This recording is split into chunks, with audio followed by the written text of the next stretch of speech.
स्वागत है दोस्तों नेशनल वेदर न्यूज़ चैनल में। इस वीडियो में हम बात करेंगे अगले एक सप्ताह के दौरान यानी 20 जनवरी से लेकर 26 जनवरी के दौरान पूरे भारत में मौसम कैसा रह सकता है। आपने देखा होगा कि लगातार मध्य भारत के राज्य जैसे दक्षिण राजस्थान से लेकर मध्य प्रदेश, छत्तीसगढ़, महाराष्ट्र और गुजरात में टेम्परेचर ऊपर बने हुए हैं। उसका कारण यह है कि एक एंटी साइक्लोन मध्य प्रदेश के ऊपर बना हुआ है, जिसकी वजह से हवाएं घड़ी की दिशा में इस तरीके से घूम रही हैं। यानी कि ये हवाएं जो हैं दक्षिण से यानी बंगाल की खाड़ी और अरब सागर यानी साउथ से इन राज्यों में पहुंच रही हैं, जो गर्म हैं, जिसकी वजह से इन इलाकों में टेम्परेचर लगातार ऊपर बने हुए हैं। साथ ही साथ उत्तर पश्चिमी हवाएं कमज़ोर हैं। अगर उत्तर पश्चिमी हवाएं ज़्यादा मजबूत होती तो इन इलाकों तक उत्तर पश्चिमी हवाएं पहुंचती, जिस वजह से टेम्परेचर यहाँ पर कम रहते हैं। लेकिन पश्चिमी हवाएं कमज़ोर हैं और दक्षिण की हवाएं इन इलाकों में पहुंच रही हैं, इस वजह से यहाँ पर टेम्परेचर काफ़ी दिनों से ज़्यादातर दिनों में ऊपर ही बने रहे हैं। सैटेलाइट इमेज में आप देख सकते हैं कि इस समय WD एक अफगानिस्तान पर पिछले 2 दिनों से बना हुआ है, जिसके प्रभाव से घने बादल अफगानिस्तान से लेकर जम्मू कश्मीर और पाकिस्तान के इलाकों तक बने हुए हैं। क्योंकि ये WD काफ़ी स्ट्रॉन्ग था, इस वजह से इस WD के बादल राजस्थान से लेकर हरियाणा और पश्चिमी उत्तर प्रदेश, पंजाब तक देखे गए। इसी के साथ इसी के पीछे एक और WD नीचे की ओर बना हुआ है, लेकिन यह कमज़ोर है। अफगानिस्तान पर जो WD बना हुआ है वो काफ़ी स्ट्रॉन्ग है, लेकिन ये काफ़ी ऊंचाई पर बना हुआ है, जिसका प्रभाव भारत पर कोई खास देखने को नहीं मिला। लेकिन इससे पिछला वाला WD कमज़ोर है, लेकिन ये काफ़ी नीचे से होकर गुजरेगा, जिसकी वजह से उम्मीद है कि 22 जनवरी को ये WD जम्मू कश्मीर पर दस्तक देगा, जिसकी वजह से एक सर्कुलेशन राजस्थान और हरियाणा के एडजॉइनिंग भाग पर बनने की संभावना है। इस सर्कुलेशन की वजह से इस सर्कुलेशन के प्रभाव से पंजाब, हरियाणा, पश्चिमी उत्तर प्रदेश और राजस्थान के उत्तरी इलाकों में हल्की बारिश देखने को मिल सकती है। साथ ही साथ हिमाचल और उत्तराखंड में अच्छी बर्फबारी की संभावना दिख रही है। अगर हम दक्षिण में चलें तो श्रीलंका के पास एक सर्कुलेशन बना हुआ है, जिसके प्रभाव से घने बादल तमिलनाडु के तट पर बने हुए हैं।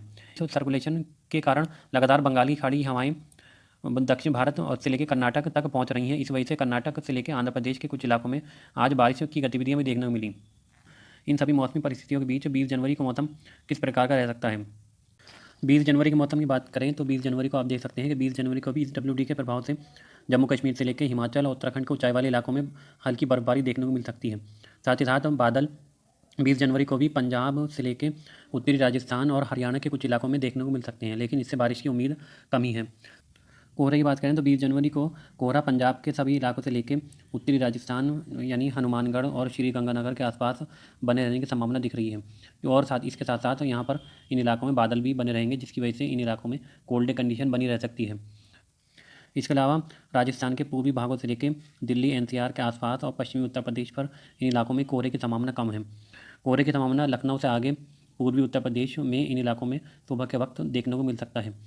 प्रयागराज से लेकर वाराणसी, गोरखपुर, बाराबंकी, अमेठी, लखनऊ के आसपास इन इलाकों में सुबह के वक्त कोहरा देखने को मिल सकता है। लेकिन जैसे जैसे दिन चढ़ेगा तो कोहरा भी इन इलाकों में से हट जाएगा और उत्तर पश्चिमी हवाएं चलने लगेंगी। इसके साथ साथ बिहार के पश्चिमी भागों से लेकर झारखंड के उत्तरी भाग और मध्य प्रदेश के पूर्वी भागों पर भी पूर्वी उत्तरी भागों पर भी कोहरा दिखाई दे सकता है। इसके अलावा पूर्व उत्तर पर एक सर्कुलेशन देखा जा सकता है, जिसकी वजह से बिहार के तराई वाले इलाके में भी कोहरा देखने को मिल सकता है। 20 जनवरी को पूर्वोत्तर के लगभग सभी इलाके मुख्य रूप से साफ और शुष्क रहेंगे, कुछ इलाकों में कोहरा देखने को मिल सकता है। इसके अलावा राजस्थान के दक्षिणी भागों से लेकर मध्य प्रदेश के ज़्यादातर इलाके, महाराष्ट्र, छत्तीसगढ़, झारखंड के लगभग सभी इलाके मुख्य रूप से साफ और शुष्क बने रहेंगे और यहाँ पर टेम्परेचर ऊपर बने रहने की संभावना दिख रही है। दक्षिण भारत की बात करें तो तमिलनाडु से लेकर आंध्र प्रदेश और कर्नाटक के कुछ इलाकों में इन इलाकों में बादल बने रहने की संभावना दिख रही है और कुछ हल्की फुल्की बारिश की गतिविधियां आंध्र प्रदेश के इलाकों से लेकर कर्नाटक के कुछ इलाकों में देखने को मिल सकती हैं। जबकि तेज़ बारिश की संभावनाएं तमिलनाडु के दक्षिणी भागों से लेकर केरल के कुछ इलाके और तमिलनाडु के तटीय इलाकों में दिख रही हैं। यहाँ पर कुछ इलाकों में तेज़ बारिश देखने को मिल सकती है। 21 जनवरी के मौसम की बात करें तो 21 जनवरी की शाम से ही नया WD जम्मू कश्मीर पर दस्तक देगा, जिसकी वजह से जम्मू कश्मीर के ऊंचाई वाले इलाकों से लेकर हिमाचल और उत्तराखंड के ऊंचाई वाले इलाकों में हल्की बारिश और बर्फबारी देखने को मिल सकती है। इसके साथ साथ एक सर्कुलेशन पाकिस्तान और पंजाब के एडजॉइनिंग भाग पर बन जाएगा और एंटी साइक्लोन उड़ीसा के भाग पर आ जाएगा, जिसकी वजह से बंगाल की खाड़ी की हवाएँ इन इलाकों में और तेज़ी से पहुँचने लगेंगी और जिस वजह से इन इलाकों में टेम्परेचर और बढ़ने की संभावना दिख रही है।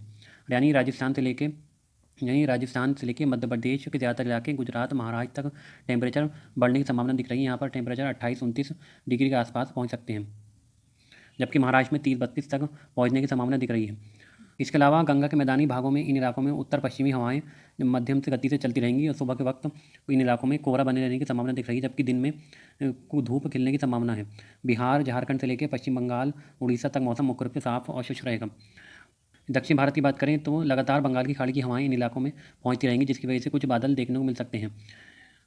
तमिलनाडु और केरल के कुछ इलाकों में हल्की बारिश की गतिविधियां कहीं कहीं पर देखने को मिल सकती हैं। पूर्वोत्तर में मौसम मुख्य रूप से साफ और शुष्क बने रहने की संभावना दिख रही है।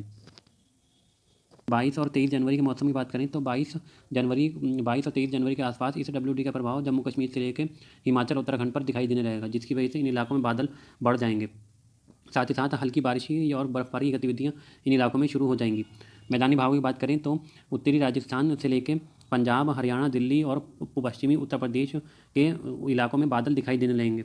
इन इलाकों में हल्की बारिश की गतिविधियाँ गरज चमक के साथ देखने को मिल सकती हैं। ये बारिश की गतिविधियाँ उत्तरी पूर्वी राजस्थान से शुरू होंगी, जो हरियाणा के ज़्यादातर इलाकों को कवर करते हुए दिल्ली और पश्चिमी उत्तर प्रदेश के मेरठ, मुजफ्फरनगर के आसपास देखने को मिल सकती हैं। 22 और 23 जनवरी के आसपास हल्की बारिश की गतिविधियाँ हनुमानगढ़ से लेकर चूरू, झुंझुनू, अलवर से लेकर जयपुर के कुछ इलाके तक बहुत हल्की बारिश की गतिविधियाँ देखने को मिल सकती हैं। इन इलाकों में 22 और 23 जनवरी के आसपास बहुत हल्की बारिश की गतिविधियाँ गरज चमक के साथ देखने को मिल सकती हैं। पंजाब की बात करें तो 22 और 23 जनवरी के आसपास मोगा से लेकर फिरोजपुर, जालंधर, नवांशहर, शहीद भगत सिंह नगर, रूपनगर, लुधियाना, बरनाला, भटिंडा, संगरूर, पटियाला, फतेहगढ़ साहिब, चंडीगढ़, रूपनगर, इन इलाकों में हल्की बारिश की गतिविधियाँ गरज चमक के साथ देखने को मिल सकती हैं। हरियाणा की बात करें तो इस WD का सबसे अधिक मैदानी भागों पर प्रभाव हरियाणा के ही इलाकों में दिखाई देगा। हरियाणा में पंचकुला, यमुनानगर से लेकर कुरुक्षेत्र, कैथल, करनाल, पानीपत, जींद, हिसार, भिवानी, रोहतक, चरखी दादरी तक इन इलाकों में कुछ इलाकों में तेज़ गरज चमक के साथ बारिश की गतिविधियाँ और ज़्यादातर इलाकों में हल्की बारिश की गतिविधियाँ देखने को मिल सकती हैं। इसके अलावा रेवाड़ी, गुरुग्राम से लेकर फरीदाबाद, झज्जर, दिल्ली में भी बारिश की गतिविधियाँ देखने को मिलेंगी। उत्तर प्रदेश की बात करें तो सहारनपुर से लेकर शामली, मुजफ्फरनगर, बिजनौर, बागपत, मेरठ, गाजियाबाद, हापुड़ तक इन इलाकों में बारिश की गतिविधियाँ देखने को मिल सकती हैं। इसके अलावा अमरोहा, मुरादाबाद, रामपुर, बरेली, शाहजहाँपुर, बदायूं, बुलंदशहर में भी हल्की बारिश की गतिविधियाँ हो सकती हैं। 23 और 24 के आसपास बारिश की गतिविधियाँ बदायूं से लेकर शाहजहाँपुर, लखीमपुर खीरी, बहराइच, श्रीवस्ती और बलरामपुर तक पहुँच सकती हैं। इसके अलावा एक टर्फ हरियाणा से लेकर गुजरात तक बनेगी, जिसकी वजह से और यह टर्फ 23 और 24 के आसपास पूरब की ओर शिफ्ट होगी, जिसकी वजह से कुछ हल्की बारिश की गतिविधियाँ मध्य प्रदेश के कुछ इलाकों से लेकर पूर्वी उत्तर प्रदेश के इलाकों में देखने को मिल सकती हैं, लेकिन इसकी संभावना बहुत कम है। 22 जनवरी की शाम से ही राजस्थान के पश्चिमी भाग और गुजरात तक उत्तर पश्चिमी हवाएं चलने रहेंगी, जिसकी वजह से बाड़मेर, जैसलमेर में टेम्परेचर गिरने की संभावना दिख रही है। गुजरात के ज़्यादातर इलाकों से लेकर महाराष्ट्र, मध्य प्रदेश, झारखंड, छत्तीसगढ़ तक इन इलाकों में दक्षिण की हवाएं चलेंगी, जिसकी वजह से कुछ इलाकों में बादल देखने को मिल सकते हैं और ज़्यादातर इलाकों में टेम्परेचर ऊपर बने रहने की संभावना दिख रही है। बिहार से लेकर पूर्वी उत्तर प्रदेश और पश्चिम बंगाल तक मौसम मुख्य रूप से साफ और शुष्क बने रहने की संभावना दिख रही है। उड़ीसा पर भी मौसम मुख्य रूप से साफ और शुष्क रहेगा। आंध्र प्रदेश से लेकर कर्नाटक, महाराष्ट्र के दक्षिणी भाग, गोवा, तमिलनाडु पर मौसम मुख्य रूप से साफ और शुष्क रहेगा। इसके अलावा श्रीलंका के पास बना सर्कुलेशन हिंद अरब सागर की तरफ आ जाएगा, जिसके प्रभाव से कुछ बादल इन इलाकों में देखने को मिल सकते हैं और हल्की बारिश की गतिविधियाँ इन इलाकों में हो सकती हैं। पूर्वोत्तर की बात करें तो पूर्वोत्तर में मौसम मुख्य रूप से साफ और शुष्क रहेगा। ऊंचाई वाले इलाकों में एक दो स्थानों पर हल्की बारिश की गतिविधियाँ देखने को मिल सकती हैं। 23 और 24 जनवरी के आसपास बारिश की गतिविधियाँ पश्चिमी उत्तर प्रदेश के तराई वाले इलाकों से लेकर उत्तराखंड और हिमाचल तक सिमट जाएंगी, जिसकी वजह से 23 और 24 जनवरी को इन इलाकों में अच्छी बर्फबारी देखने को मिल सकती है और साथ ही साथ हल्की बारिश की गतिविधियाँ उत्तर प्रदेश के तराई वाले इलाकों से लेकर पूर्वी उत्तर प्रदेश के बिल्कुल तराई वाले इलाकों में बहराइच, श्रीवस्ती में दिखाई दे सकती हैं। उत्तरी राजस्थान, इसके अलावा पंजाब से लेकर उत्तरी राजस्थान और मध्य राजस्थान तक उत्तर पश्चिमी हवाएं चलने रहेंगी, जिसकी वजह से इन इलाकों में टेम्परेचर गिर जाएंगे। इन पश्चिमी हवाओं का प्रभाव गुजरात के भी ज़्यादातर इलाकों में दिखाई देने लगेगा, जिसकी वजह से इन इलाकों में सर्दी बढ़ने की संभावना दिख रही है। लेकिन पंजाब और राजस्थान के ज़्यादातर इलाकों में टेम्परेचर डबल डिजिट के आसपास ही बने रहेंगे, यानी मिनिमम टेम्परेचर 8 या 9 डिग्री के आसपास बने रहेंगे। इसके साथ साथ राजस्थान के उत्तरी भागों से लेकर पंजाब के कुछ इलाकों में कोहरा भी देखने को मिल सकता है। मध्य प्रदेश और दक्षिण पूर्वी राजस्थान के कुछ इलाकों में इन इलाकों में बादल देखने को मिल सकते हैं, क्योंकि WD का प्रभाव की वजह से लगातार बंगाल की खाड़ी की हवाएं इन इलाकों में पहुंचेंगी। पूर्वी भारत की बात करें तो मध्य प्रदेश के पूर्वी भागों से लेकर पूर्वी उत्तर प्रदेश, बिहार और पश्चिम बंगाल, उड़ीसा तक मौसम मुख्य रूप से साफ और शुष्क रहेगा। यहाँ पर भी टेम्परेचर बढ़ने की संभावना है। पूर्वोत्तर में भी मौसम मुख्य रूप से साफ और शुष्क बने रहने की संभावना है। दक्षिण भारत की बात करें तो कर्नाटक से लेकर गोवा और महाराष्ट्र के दक्षिणी भाग, आंध्र प्रदेश के इन इलाकों में बादल बने रहने की संभावना है और कुछ इलाकों में हल्की बारिश की गतिविधियाँ देखने को मिल सकती हैं। क्योंकि अरब सागर के दक्षिणी भाग पर एक सिस्टम बनेगा जिसका प्रभाव इन इलाकों में देखने को मिलेगा। इस 24 और 25 जनवरी के आसपास इस WD का प्रभाव पहाड़ों से लेकर मैदानी भागों से ज़्यादातर इलाकों में रिड्यूस हो जाएगा, जिसकी वजह से उत्तर पश्चिमी हवाएं इन इलाकों में चलने लगेंगी। लेकिन कुछ इलाकों में घना कोहरा देखने को मिल सकता है, विशेष रूप से उत्तरी राजस्थान से लेकर हरियाणा के तराई वाले इलाके और दिल्ली से ऊपर वाले इलाकों में घना कोहरा कुछ इलाकों में देखने को मिल सकता है, जो जल्द ही तेज़ हवाओं के कारण छट जाएगा। और लेकिन हवाएं क्योंकि हवाएं पहाड़ों से आएंगी, जिसकी वजह से दिन भर इन इलाकों में ठंडक का एहसास रहेगा। इसके अलावा 24 जनवरी को उत्तर प्रदेश के कुछ इलाकों में तेज़ धूप देखने को मिल सकती है। इन हवाओं का प्रभाव 25 जनवरी के आसपास उत्तर प्रदेश में दिखना शुरू होगा, जिसकी वजह से 25 जनवरी के आसपास ही उत्तर प्रदेश में टेम्परेचर गिरेंगे। बिहार से लेकर झारखंड, पश्चिम बंगाल, उड़ीसा और मध्य प्रदेश के पूर्वी भागों में मौसम मुख्य रूप से साफ और शुष्क रहेगा और उत्तर पश्चिमी हवाएं इन इलाकों में भी चलती रहेंगी। एक एंटी साइक्लोन मध्य प्रदेश के दक्षिण भागों पर बनेगा, जिसकी वजह से लगातार बंगाल की खाड़ी और दक्षिण की हवाएं इन इलाकों में पहुंचती रहेंगी। यानी मध्य भारत में अभी टेम्परेचर गिरने की संभावना कम दिख रही है। गुजरात में भी टेम्परेचर ऊपर बने रहने की संभावना दिख रही है, लेकिन फिर भी कुछ उत्तर पश्चिमी हवाओं का प्रभाव इन इलाकों में भी पहुँचने की संभावना है, जिसकी वजह से मध्य प्रदेश के उत्तरी भागों से लेकर राजस्थान के दक्षिणी भाग और गुजरात के उत्तरी इलाकों में टेम्परेचर में गिरावट देखने को मिल सकती है। पूर्वोत्तर में मौसम मुख्य रूप से साफ और शुष्क बने रहने की संभावना है, लेकिन इस WD का प्रभाव अरुणाचल के ऊंचाई वाले इलाकों में देखने को मिल सकता है। दक्षिण भारत की बात करें तो एक सर्कुलेशन अरब सागर के दक्षिणी भागों पर बना रहेगा, जिसका प्रभाव दक्षिण भारत के ज़्यादातर इलाके कर्नाटक, आंध्र प्रदेश से लेकर केरल, तमिलनाडु पर दिखाई देगा। कुछ इलाकों में इन इलाकों में बादल छाए रहने की संभावना दिख रही है। कुछ इलाकों में हल्की बारिश की गतिविधियाँ देखने को मिल सकती हैं। 25 जनवरी की मौसम की बात करें तो पहाड़ों से लेकर मैदानी भागों पर उत्तर पश्चिमी हवाएं चलती रहेंगी, जिसकी वजह से इन इलाकों में मौसम मुख्य रूप से साफ और शुष्क रहेगा। सुबह और शाम में ठंड देखने को मिल सकती है। सुबह और शाम में ठंड बनी रहेगी, लेकिन दोपहर में तेज़ धूप खिलने की संभावना है। सुबह के वक्त कुछ इलाकों में पंजाब के तराई वाले इलाके से लेकर और उत्तराखंड के निचले इलाके, उत्तर प्रदेश के तराई वाले इलाकों में कुछ एक आध जगहों पर हल्का कोहरा देखने को मिल सकता है, लेकिन ज़्यादातर इलाके मुख्य रूप से साफ और शुष्क रहेंगे। बिहार से लेकर पश्चिम बंगाल, मध्य प्रदेश और गुजरात तक मौसम मुख्य रूप से साफ और शुष्क ही बने रहने की संभावना है। महाराष्ट्र के ज़्यादातर इलाकों में टेम्परेचर ऊपर बने रहने की संभावना है और उत्तर के भी ज़्यादातर इलाकों में मौसम मुख्य रूप से साफ और शुष्क हो जाएगा। लेकिन बादल इस सिस्टम के प्रभाव से इन इलाकों में यहाँ पर पहुँचेंगे, जिसकी वजह से दक्षिण भारत के कुछ इलाकों में बादल दिखाई दे सकते हैं, लेकिन बारिश की संभावनाएं कम है।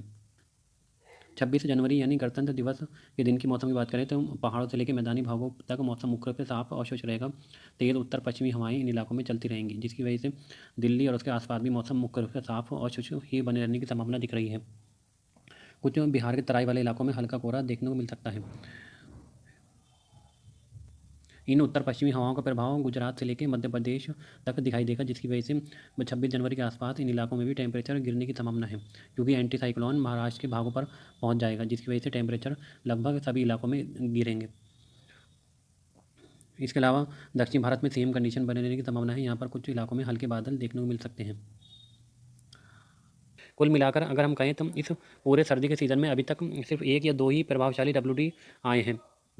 1 दिसंबर के पहले सप्ताह में आया था और 1 दिसंबर के आखिरी सप्ताह में यानी 27 और 28 तारीख को, जिसकी वजह से भारी बर्फबारी हिमाचल और उत्तराखंड के इलाकों में देखने को मिली थी। इसके अलावा ज़्यादातर WD कमज़ोर यहाँ हैं, जिसकी वजह से बहुत हल्की बारिश और बर्फबारी देखने को मिली। 22 और 23 जनवरी के बाद से लगभग एक सप्ताह तक कोई भी प्रभावशाली WD आता हुआ दिखाई नहीं दे रहा है, जिसकी वजह से मैदानी भागों में दिन में टेम्परेचर बढ़ने की संभावना दिख रही है। लेकिन 1 और 2 फरवरी के आसपास एक प्रभावशाली WD पहाड़ों पर पहुंच सकता है, जिसकी वजह से पहाड़ों पर बर्फबारी देखने को मिल सकती है। लेकिन अभी इसके बारे में ज़्यादा कुछ कहना जल्दबाजी होगी। इस वीडियो में फ़िलहाल इतना ही। वीडियो में अंत तक बने रहने के लिए आपका बहुत बहुत धन्यवाद।